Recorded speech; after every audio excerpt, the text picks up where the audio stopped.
अगर आप चाहते हैं भोजपुरी हिट सॉन्ग सबसे पहले आप तक पहुंचे, तो श्री फिल्म चैनल को सब्सक्राइब करें, साथ में बेल आइकन दबाना ना भूलें। वक्रतुंड महाकाय सूर्यकोटि समप्रभा निर्विघ्नं कुरु मे देव सर्वकार्येषु सर्वदा।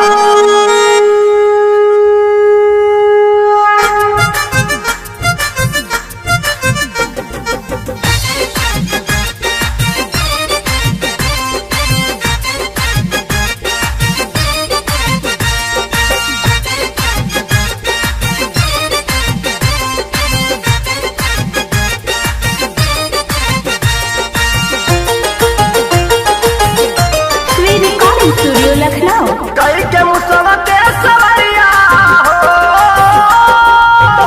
कई के मुसवा के सवरिया हो, गणेश बाबा हो, गणेश बाबा आओ हमारे दुवरिया हो, गणेश बाबा आओ हमारे नगरिया हो, गणेश बाबा। कई के मुसवा के सवरिया हो, गणेश बाबा, कई के मुसवा के सवरिया हो, गणेश बाबा आओ हमारे नगरिया हो, गणेश बाबा आओ हमारे दुवरिया हो, गणेश बाबा।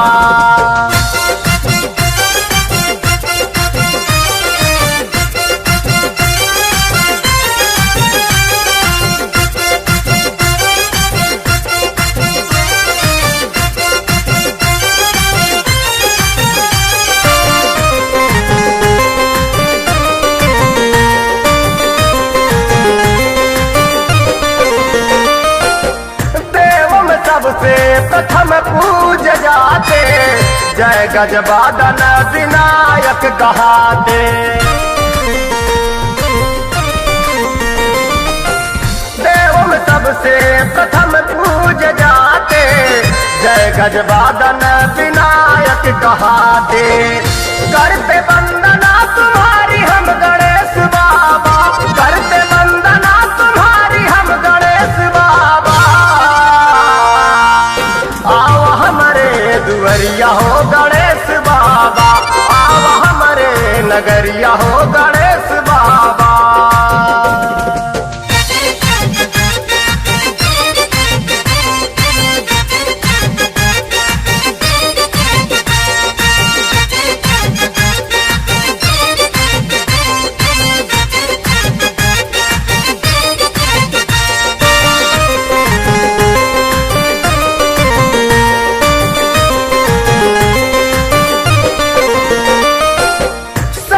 पहले हम तुमको मनाए, तेरे चरणों में हम शीश झुकाए।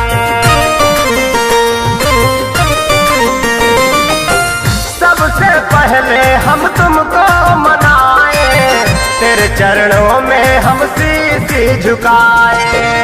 जानत हो सबके हलिया गणेश बाबा, जानत हो सबके हलिया गणेश बाबा।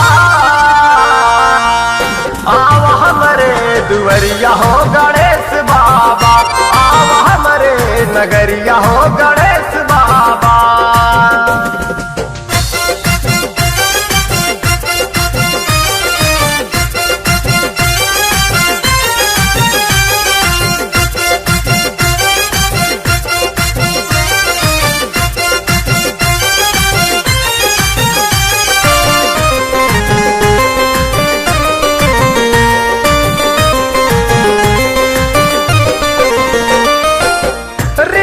सिद्धि के संग मातुआ, शुभ और लाभ के दर्शन करैहा।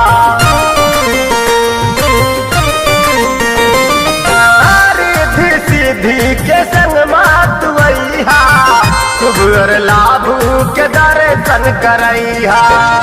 खोले बैठन के बढ़िया हो, गणेश बाबा खोले बैठन के बढ़िया हो, गणेश बाबा। आओ हमरो दुवरिया हो, गणेश बाबा आओ हमरो दुवरिया हो, गणेश बाबा। दुवरिया हो गणेश बाबा, आव हमरो दुवरिया हो गणेश बाबा, आव हमरो दुवरिया हो गणेश